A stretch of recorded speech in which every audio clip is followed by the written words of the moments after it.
और भी आर्टिस्ट हैं इसमें।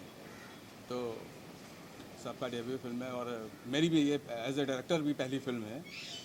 और आप हैं अरुण जी, अपना परिचय बताएंगे खुद। मैं अरुण शुक्ला। ये मेरी पहली मूवी थी जिसमें हमने शुरू किया और एक्चुअल में कहानी इसकी बड़ी इंटरेस्टेड है,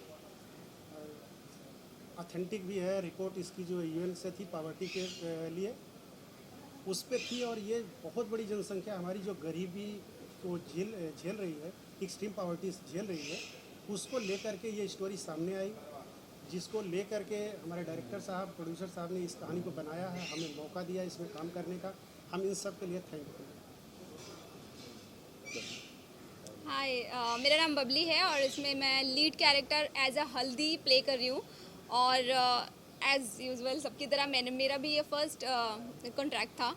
और Haldi like all the movie, the entire movie is all about kisan and their struggle, their life.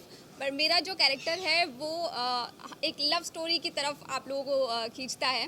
तो लव स्टोरी लाइक जो हल्दी का कैरेक्टर है वो गोबर से प्यार तो करती है, लेकिन थ्रू आउट द मूवी वो बताती नहीं है। सो क्लाइमेक्स में आप लोगों को पता लगेगा कि किसी से अपने दिल की बात ना कहना और अपनी फीलिंग्स को दबा कर रखना, लास्ट में वो कितना बड़ा रिग्रेट होता है, वो हल्दिया कैरेक्टर आप लोगों को दर्शाता है। बाकी मूवी का कॉन्सेप्ट ही अपने आप में बहुत बड़ा है, क्योंकि वी ऑल अबाउट फूड। अगर हम खाएंगे नहीं तो आई थिंक सर्वाइव ही नहीं कर पाएंगे। सो अनाज के ऊपर ही पूरा संसार है और जो अनाज को उगाता है वो किसान है। और हमारी मूवी भी पूरी की तरह से किसानों के ऊपर आधारित है, उनकी लाइफ, उनका struggle. So that's it, please sir. मैं Sujeet Pratap Singh as a film producer. Then इस फिल्म का एक important character Vikas Babu play कर रहा हूँ और मोस्ट ऑनली सबको पसंद आएगा। ये फिल्म क्या है, ये फिल्म देखने के बाद समझ में आएगी। किसान, जवान, हमारे देश के दो स्तंभ है, एक किसान, दूसरा जवान। तो इस पे ही पूरी फिल्म इर्द गिर्द घूम रही है। ठीक क्या है ये थिएटर में पता चलेगा आपको। Thank you. एक इम्पॉर्टेंट बात और मैं बताना चाहूँगा, ये कोई रीमेक नहीं है और ये बाकी फिल्मों से काफ़ी अलग है। जैसे भी मसाला फिल्में होती हैं और लव स्टोरीज़ होती हैं, और क्लाइमैक्स में तो एक अजीब ऐसा क्लाइमैक्स है कि कोई अंदाज़ा भी नहीं लगा सकता है। और सबसे इम्पॉर्टेंट वही है कि बिल्कुल ओरिजिनल कहानी है। इसको फिल्म को देखने के बाद ये फिल्म लगती ही नहीं है, हकीकत लगती है। एक एक किरदार इसमें बिल्कुल हकीकत लगता है, कहीं से कोई एक्टर लगता ही नहीं। तो ये इम्पोर्टेंट बात मुझे पता नहीं थी। शुक्रिया। कई इंटरनेशनल फेस्टिवल्स में आपने आई थिंक एक फिल्म भेजी है, वहाँ पे जीते भी है, उस बारे में सर बताइए किस तरह से वो रहा। एक्चुअली एक चीज़ बताना भूल गए थे, हमारे एक डायरेक्टर नहीं आए हैं, दो डायरेक्टर हैं हम लोग, तो वो किसी वजह से आ नहीं पाए, दूसरे प्रोजेक्ट वगैरह में लगे हुए थे। तो ये सारे फेस्टिवल उन्होंने ही भेजे हुए थे आने के लिए। तो वर्जीनिया से जो सबसे इम्पोर्टेंट है कि बेस्ट पिक्चर और बेस्ट डायरेक्टर का अवार्ड भी, फेस्टिवल का नाम मुझे याद नहीं आ रहा है, लेकिन वो क्या था, तो वहाँ से मिला है। और बाकी और भी हैं, यहाँ दादा साहब फाल्के इंटरनेशनल नॉमिनेशन भी उसमें हुआ था मुंबई में जो है।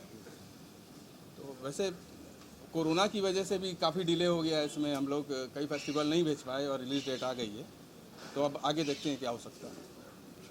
तो भारत सर्च किया जा रहा है इंडिया में, ये जो कॉन्सेप्ट है ये कितना यूनिक है और कितना इम्पोर्टेंट है एक्चुअली किसानों की दृष्टि से भी देखें और हम सब अपने दृष्टि से भी देखें तो इसमें बहुत इम्पोर्टेंट चीज़ है कि भारत हमारा खोता जा रहा है। जो हमारी संस्कृति थी, जो सभ्यता थी, और सब चीज़ का व्यापारीकरण हो रहा है। तो हम अपनी वास्तव में संस्कृति को भूल चुके हैं और जो वास्तव में भारत हमारा है वो गांव में ही बचा है, शहरों में तो ख़त्म हो चुका है। तो ये इसलिए हम लोगों ने।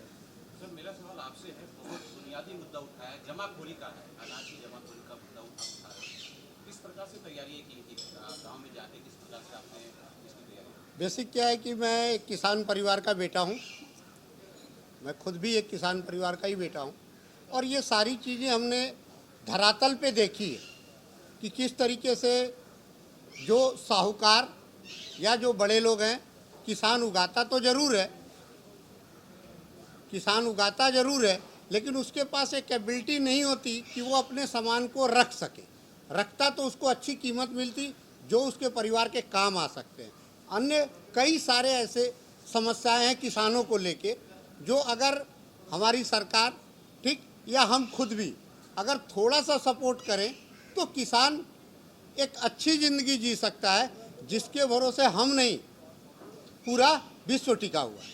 आप कह रहे थे गोडाउन होना चाहिए, लेकिन जो रिसेंटली गवर्नमेंट के साथ कई सारे फार्मर्स ने जो प्रोटेस्ट किए थे, उन्होंने कहा था कि गोडाउन बनेगा ज़्यादा तो किसानों को ही नुकसान होगा, तो उस पर आप कैसे देखते हैं? हाँ, उसको मैं ऐसे देखना चाह रहा हूँ, जो हमने गोडाउन प्रस्तुत किया है वो फिल्म जब आप देखेंगे तो आपको समझ में आएगा कि ये गोडाउन किस तरीके की होने चाहिए।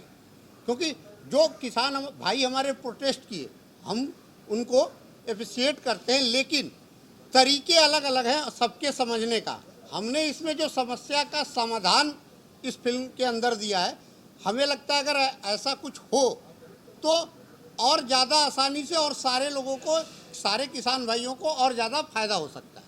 किसानों की आत्महत्या एक बहुत बड़ा मुद्दा है देश में, जिसे कई सालों के बावजूद कहीं ना कहीं हमें लगता है सॉल्व कभी होता नहीं। किसानों के लोन माफ कर दिए जाते, बहुत सारे इश्यूज होते हैं, तो उस मुद्दे को कितना मतलब बताती है? हाँ, ये फिल्म किसानों की वो दर्द को बयां करती है जो अक्सर किसान आत्महत्या कर लेते हैं।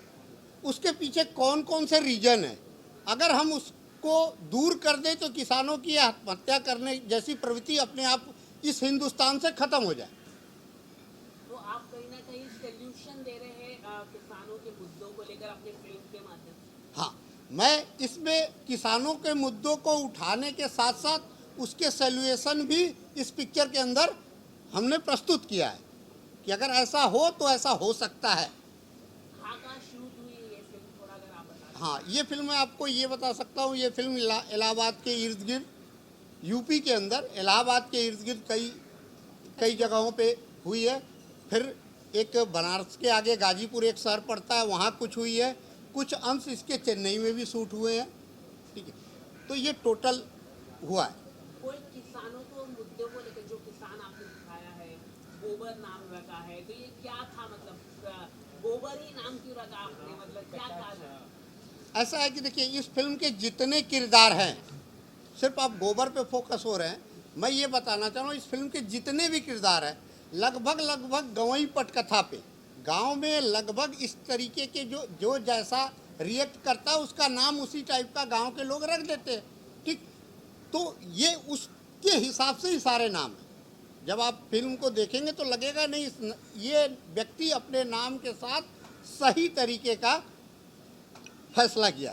फिल्म कितनी स्क्रीनों में रिलीज हो गई, क्या है आगे की प्लानिंग, कब तक रिलीज होगी? ये फिल्म 17 दिसंबर को on screen all over India open है। और ये फिल्म लगभग उम्मीद के अनुसार शुरुआत में हमें जो आज दिख रहा है वो आप लोगों के सहयोग से 400 से 500 सिनेमा मिनिमम स्क्रीन पे आएगी। मैम आपने कितना रोमांस किया इस फिल्म में, क्या होगा आपका कैरेक्टर? सी रोमांस अगर हम आज के ज़माने को देखें तो उतना ओपनली ऐसा कुछ नहीं है, लेकिन पहले जो छोटी छोटी चीज़ों में हम लोग खुशी ढूंढ लेते थे, लाइक एक दूसरे को देखना, हग करना, वही रोमांस दिखाया गया है जो एक्चुअल में होता है, जो शुरुआत में होता है। क्योंकि स्टोरी ख़त्म हुई नहीं है, स्टोरी शुरू होने से पहले ही लव स्टोरी का एंड हो गया है। क्योंकि लाइक आप मूवी में देखो, आपकी डेब्यू फिल्म है और आपने एक बुनियादी मुद्दे पे आप एक्टिंग कर रही हैं, तो कितना बड़ा रिस्क उठा रहे हैं आप? सर ये मेरे लिए द बिगेस्ट रिस्क और टास्क था, क्योंकि इससे पहले मैंने कभी कैमरा फेस भी नहीं किया था। I am from hotel industry, ठीक है, होटल शांग्री-ला में जॉब करती थी, and all of the sudden I just got the call. So क्योंकि मैं अनाज से ऑलरेडी रिलेटेड हुआ, I am serving the guest, तो वहाँ पर जो मेरा कैरेक्टर था हल्दी, लाइक किसी ने मुझे देखा नहीं था कि कैसा एक्ट करूँगी। So everybody was very nervous, even me, कि मैं कैसा प्ले करूँगी। उसके बाद जब when I shot the first scene, like मेरे डायरेक्टर जो थे अखिल सर और अक्सर इलाहाबादी, जो कि अभी नहीं है यहाँ पर हमारे साथ, तो उनकी आंखों में लिटरली पानी आ गया था कि they said the first word ही सेड कि हमें हमारी हल्दी मिल गई है. So I was also very happy doing this role. Sir film की एक बोलते हैं ना, एक डायरेक्टर का बहुत इंपॉर्टेंट रोल होता है, स्पेशली इस तरह की फिल्म अगर बना रहे हैं, स्टोरी मजबूत होनी चाहिए. तो एज ए डायरेक्टर आपको ये स्टोरी कितनी कंक्रीट लगी और किस तरह से इसको प्रेजेंट करें, कितना बेहतर तरह से फिल्म बन पाई, क्या लगता है आपको? नहीं, बहुत ही अच्छी बनाई गई है. डायरेक्टर हमारे हर छोटी छोटी बातों को बहुत गहराई से लिए हैं और हर पॉइंट को उन्होंने मतलब ग्रामीण परिवेश में कैसी स्थितियां हो सकती हैं उसको देखते हुए उठाया है. हर करेक्टर को ऐसा जीने को उन्होंने जो है मजबूर किया. ऐसा सीन आएगा देखने, मुझे लगता है हर व्यक्ति इसको अप्रिशिएट करेगा. सर लास्टली सर आपसे जान सर जैसे कि ये फिल्म क्या OTT पर भी रिलीज की जाएगी बाद में, रिलीज होने के बाद 15 तारीख के बाद, जो क्या है आपकी क्या प्लानिंग? तो OTT से काफ़ी रीच आउट जाएगी, क्या कहना चाहिए? इसका तो शायद हमारे प्रोड्यूसर साहब ज़्यादा सही जवाब दे सकते हैं. तो सर आप. बेसिक क्या है कि आज का जो दौर है वो हर व्यक्ति OTT की तरफ जा रहा है. बेसिक मैं यहाँ आया हूँ, सार्थक सिनेमा मेरा ब्रांड है और मोस्ट ओवरली आप लोगों को एक इसके साथ साथ भी संदेश दे सकता हूँ. OTT पे आएगी ये फिल्म, ये तय है इस थिएटर के बाद. लेकिन आप लोगों से ये कर रहा हूँ कि वो खुद की अपनी OTT में लेके आ रहा हूँ.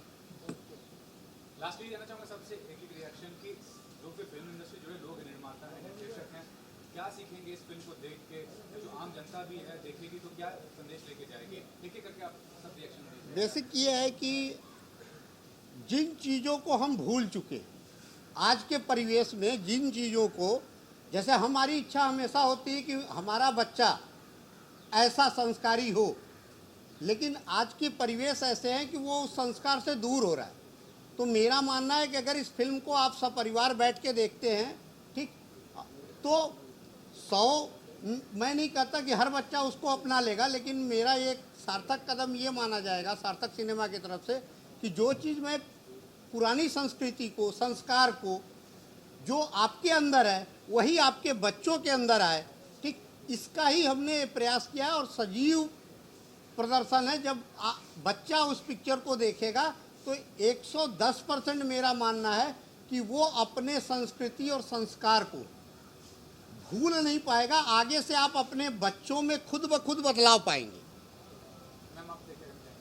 जी, जैसे कि आपका सवाल था कि अभी के जो बॉलीवुड फिल्म मेकर्स हैं उन पर वो क्या सीख ले सकते हैं. आई थिंक हमारी जो रियल लाइफ है वो बहुत ज़्यादा इम्पैक्ट करती है बॉलीवुड से. बहुत सारे लोग इंस्पायर होते हैं, इम्पैक्ट होते हैं बॉलीवुड मूवीज़ से. तो मसाला मूवीज़ एक तरफ है, अगर हम कहीं ना कहीं ऐसे कॉन्सेप्ट भी उठाएं तो आई थिंक आज की जो जनरेशन है, अभी जो बच्चे हैं, वो भी पता कर पाएंगे कि व्हाट एक्चुअली वाज हैपेंड और what actually is happening in real life apart from that masala and comedy movies. जैसा कि बबली ने बोला, ठीक वैसा ही मेरा भी सोचना है इस बारे में. और क्योंकि कॉन्सेप्ट ही मैंने इसको डेवलप किया था अक्षर जी के साथ मिलके, तो इसमें प्रॉब्लम का सल्यूशन तो है ही है, उसके साथ साथ इसमें जो लोगों के इमोशंस हैं, एक दूसरे के साथ जैसा प्यार होना चाहिए. और अगर इंसान गरीब है तो उसको बहुत ज़्यादा प्यार की ज़रूरत होती है. जैसे कि आपने एक क्वेश्चन उठाया था कि आत्महत्या, तो अगर वो बंदा खुश रहेगा तो शायद वो आत्महत्या जैसा कदम नहीं उठाएगा. तो हमने इसको भी इसमें दिखाने की कोशिश करी है कि एक बंदा कैसे खुश रह सकता है. और बाकी अरुण जी. बिल्कुल सर, सहमत हम. भारत सरकार का कल्चरल डिपार्टमेंट जो है वो काफ़ी कुछ खर्च कर रहा है भारत के ये ट्रेडिशनल कल्चर और इसके बचाने की कोशिश में. तो अगर इस तरीके की बॉलीवुड बना रही मूवी तो अच्छी बात है. क्या आप प्रमोट करने के लिए बिग बॉस के घर जाएंगे फिल्म? सर, ये फिल्म बिग बॉस के अंदर तो नहीं जा रही है. प्रमोट करने के लिए ये सिर्फ लोगों के पास जा रही है, बिग बॉस पे नहीं जा रही है. और ये फिल्म की एक जो सबसे बेहतर पार्ट था, क्योंकि बिग बॉस के अंदर सर जो है वो हम नहीं जा रहे हैं. ठीक. ओके, एक आखिरी सवाल मैं पूछना चाहूँगा. जैसे कि फिल्म को ज़्यादा से ज़्यादा लोग देखें तो टैक्स फ्री होना चाहिए, तो आपको क्या गवर्नमेंट से कुछ अपील करना चाहिए भारत सरकार से कि ये टैक्स फ्री हो तो ज़्यादा से ज़्यादा लोगों तक पहुँचे? सर देखिए, ये टैक्स फ्री होना चाहिए, इसमें कोई दो राय नहीं है. क्योंकि इस तरीके की पिक्चर ले आने का हौसला आज के समय में कोई भी नहीं कर रहा है. तो अगर इस तरीके की पिक्चर आती है तो सरकार कोई भी हो उसको आगे बढ़ के इनको प्रोत्साहन देना चाहिए, ऐसा हमारा मानना है। और एक जो सबसे बड़ी चीज़ छूट रही है इस मूवी के साथ, वो हम आप लोगों से भी निवेदन करेंगे, ये फिल्म सिर्फ किसानों पे नहीं है, ये फिल्म सिर्फ किसानों पे नहीं है, देश के जवानों पे भी है। और अभी अभी हमारे देश ने एक ऐसा जवान खोया है, ऐसी अपूर्णीय क्षति हुई है जिसका कोई जवाब नहीं है। तो हम ये फिल्म, क्योंकि जवानों पे भी आधारित है, तो हम ये फिल्म अपने देश के उस व्यक्तित्व को भी समर्पित कर रहे हैं जिसको अभी कुछ दिन पहले ही हम लोगों ने खोया है, यानी सीडीएस जनरल बिपिन रावत जी को भी है ये फिल्म हम समर्पित कर रहे हैं। खत्म हुआ है। ऐसे पता चला है कि आप लोग डोनेट भी करने वाले हैं, इसके जो 25% जो ऐसा है। अब आपने अभी ये मैं थोड़ी देर बाद ही कहने वाला था, लेकिन अगर आपने ये शब्द पूछ लिया, ये प्रश्न पूछ लिया है, तो हमने ये फैसला किया है कि इस फिल्म की नेट प्रॉफिट का 25% हम अपने देश के 3 स्तंभों को भारत सरकार के फंड में देंगे। पहला स्तंभ हम अपने देश के किसानों को, दूसरा स्तंभ अपने देश के जवानों को, और जो तीसरा स्तंभ वो दर्द हमने देखी है। हमारे पत्रकार बंधु इस महामारी में, कोरोना पीरियड में बहुत से अपने भाइयों को खोए हैं, तो इसका एक इनकम, एक हिस्सा हम सरकार को इस तरीके से डोनेट करेंगे कि उन पत्रकार बंधुओं के परिवारों की हित के लिए जो आप कर सकते हैं वो करें। ये फिल्म अपने हिस्से की नेट प्रॉफिट का ये निकाल के दे रही है। किसानों का मोर्चा का इसमें कुछ दिखाया गया है, जो मोर्चे 2 दिन पहले खत्म हुआ है, वापिस आ रहे हैं, 1 साल से लगा हुआ था, उसके बारे में कुछ दिखाया गया है? नहीं, क्योंकि ये पिक्चर हमारी इस मोर्चा बनने और आने से पहले की ही शूट हो चुकी है।